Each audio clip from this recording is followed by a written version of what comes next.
In this guide, I'm gonna show you guys how to fix Disney Plus error code 9. Let's get started. First thing you wanna do is check the internet connection.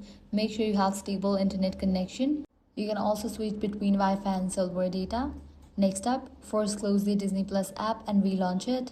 This will refresh the session. Next thing you wanna do is clear cache for the app. So launch settings, go to general, go to iPhone storage, find Disney Plus and launch it. Now click on offload app, confirm it, then click on reinstall app. Likewise, check for app update. Navigate to App Store or Play Store.